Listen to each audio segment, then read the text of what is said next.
Leo ni Machi 14 na ni siku ya 15 ya vita vya Mashariki ya Kati vinavyohusisha Israeli, Marekani pamoja na Iran, ambapo mataifa mengine sasa hivi yameanza kuingia rasmi.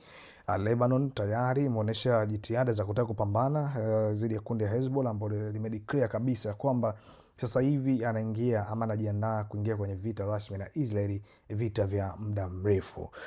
Bana, jana pia kuna video moja ambayo hii nitakuja kuielezea ya Netanyahu imeleta gumzo kubwa zaidi mitandaoni, na nitakuwekea pia kwa sababu kwenye ile video kwenye sekunde kama ngapi hivi kulikuwa kama imeonekana kama vidole 6. Kwa hiyo watu wakasema moja kwa moja hii video imetengenezwa na AI. Tafsiri yake kama imetengenezwa na AI, Netanyahu yuko wapi? Watu wengi wamekuja wanajiuliza, mwisho akasema labda inawezekana hayuko hai na ndio maana muda mrefu alikuwa hajaweza kuonekana. Sasa kwa matukio ambayo yametokea ndani ya masaa 24 kuanzia jana Machi 13 mpaka kufikia leo hii Machi 14 asubuhi napokuandaa ripoti hii, ni kwamba Hezbollah imejiandaa rasmi kwa vita vya muda mrefu, ambapo kiongozi wa kundi la Hezbollah amesema kundi hilo liko tayari kwa kile alichokiita mapambano ya muda mrefu dhidi ya Israeli. Kauli hiyo inaongeza hofu kwamba vita vinaweza kuendelea kwa muda mrefu, huku makundi mengine ya washirika wa Irani yakizidi kuhusika katika mgogoro huu. Lakini lingine zaidi ni kwamba Israeli imeshambulia ndani ya Iran. Ripoti pia zinaonyesha kuwa Israeli imeanza kulenga vituo vya ukaguzi na maeneo ya kijeshi ndani ya Iran baada ya kupokea taarifa kutoka kwa watu wanaodaiwa kutoa taarifa wa siri ama watoa taarifa wa siri ndani ya nchi hiyo. Mashambulizi haya yanaonyesha kwamba vita sasa inaendelea hata ndani ya mipaka ya Iran. Lakini kingine ni kwamba Israeli imeshambulia Lebanon, ambapo katika maendeleo mengine jeshi la Israeli limeripotiwa kuharibu daraja muhimu nchini Lebanon, hatua ambayo inalenga kuvuruga usafirishaji wa kijeshi katika eneo hilo. Maafisa wa Israeli pia wameonya kwamba ikiwa mashambulizi dhidi yao yataendelea, wanaweza kufanya uharibifu mkubwa katika nchi ya Lebanon uliofanana na ule uliotokea katika vita vya Gaza. Sasa Marekani pia imefanya mashambulizi makubwa katika kisiwa cha Han, ambapo wakati rais wa Marekani Donald Trump amesema majeshi ya Marekani yamefanya moja ya mashambulizi makubwa zaidi ya anga dhidi ya miundombinu ya mafuta katika Han Island nchini Iran. Kisiwa hicho kinachukuliwa kuwa moja ya vituo muhimu vya usafirishaji vya mafuta nchini Iran. Kwa mujibu wa Trump, shambulio hilo lilikuwa miongoni mwa mashambulizi makubwa zaidi ya mabomu katika historia ya operesheni za kijeshi za Marekani. Lakini Irani imetoa onyo kali kuhusu mafuta. Ni kwamba baada ya mashambulizi hayo, Irani imetishia kulenga miundombinu ya mafuta iliyohusishwa na Marekani au washirika wake katika eneo la Mashariki ya Kati. Kauli hiyo inaweza kuongeza hatari kwa usafirishaji wa mafuta duniani na kuongeza bei katika soko la kimataifa. Lakini habari nyingine ambayo imetokea ndani ya masaa 24 ni kwamba Marekani imeongeza jeshi Mashariki ya Kati, ambapo katika hatua nyingine ya kijeshi, Pentagon imeidhinisha kupelekwa kwa kikosi cha wanamaji wa United States Marine Corps katika eneo la Mashariki ya Kati.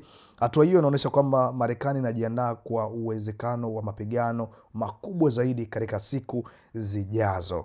Lakini zaidi hapo ni kwamba Marekani imetangaza zawadi kwa taarifa kuhusu kiongozi wa Iran, na kwamba serikali ya Marekani pia imetoa ofa ya hadi dola milioni 10 kwa yoyote atakayetoa taarifa muhimu kuhusu kiongozi mkuu wa Iran ambaye ni mpya, Mojtaba Khamenei, pamoja na maafisa wakuu wa serikali yake. Tangazo hili linaonekana kuongeza mvutano zaidi kati ya mataifa hayo mawili. Yaani alichokifanya Marekani ni kwamba sasa hivi kama tumeshindwa kupata zile taarifa nyeti zaidi kupitia intelligence yetu, basi ngoja tutumie ofa ya pesa, kwamba mtu ukituletea details basi hamna shida, utapata hiki ambacho unakitaka na sisi tutakuwa tumempata yule ambao tunamhitaji. Kwa sababu inaelezwa kuwa Mojtaba sio negotiator, yani sio mtu ambaye anataka maongezi hata kidogo. Yani kwa sababu umeanzisha vita, basi twende tupigane mpaka mmoja aseme bana mimi nimeshindwa. Sasa tofauti na Ali Khamenei baba yake, ya kwamba alikuwa ni mtu ambaye very negotiable, tofauti na mtoto wake. Na inaelezwa kuwa mtoto wake kidogo amepata mushkili kidogo, ameumia, hajaonekana pia tangia ameteuliwa. Kwa hiyo tunasikia tu hotuba zake na maelezo yake, lakini hajaonekana akisema chochote kwa fasho kwa sisi kuweza kumuona face to face. Hajaonekana. Wengine wanaeleza kuwa hali yake ni tete, lakini wengine viongozi wa Iran wanasema hali yake iko imara. kuna sababu tu za hapa na pale, lakini amekwaluzika kidogo na ndio maana hajaonekana hadharani.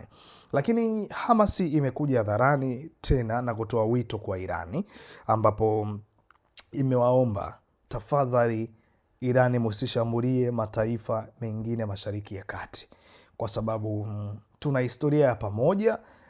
Kwa hiyo kushambulia au japokuwa Marekani anawatumia munawakosea.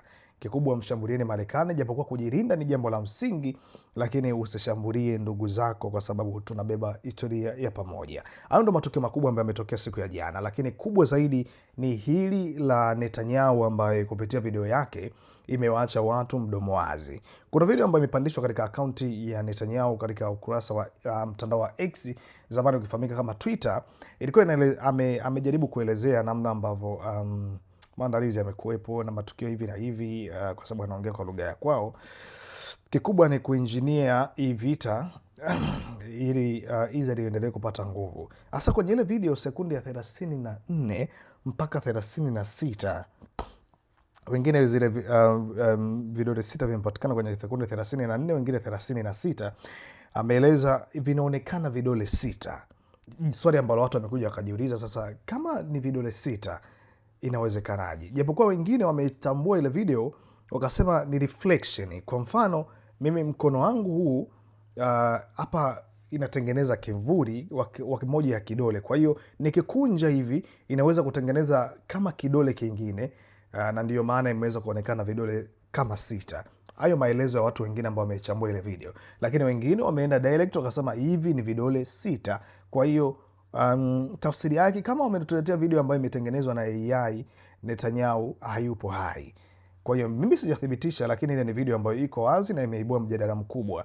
Kama itatoka taarifa zingine zozote zile, basi itakuwa jambo sahihi, kwa sababu watu wengi wameendelea kuniuliza ni nini kinaendelea kwa Netanyahu. Lakini hiyo ni habari kubwa ambayo ipo mpaka hivi sasa, na Iran imeendelea kushikilia pale pale ambapo wao wameendelea kushikilia ya Strait of Hormuz, ule mkondo wa bahari. Wameenda kukamata pale na hawataki kuruhusu mafuta yote yaweze kupita kwenda sehemu yoyote. Kama kutakuwa na kingine ambacho kimejiri, nitaendelea kuletea update kila itapo leo. Mimi naitwa Dr. Mateka. Endelea kunifollow katika peji za Instagram, Facebook na hata TikTok. Na kama unataka instant news, habari za papo kwa papo, nadhani katika Locha Media itakuwa ni sehemu sahihi ya kwenda kupata kila kitu ambacho kinaendelea.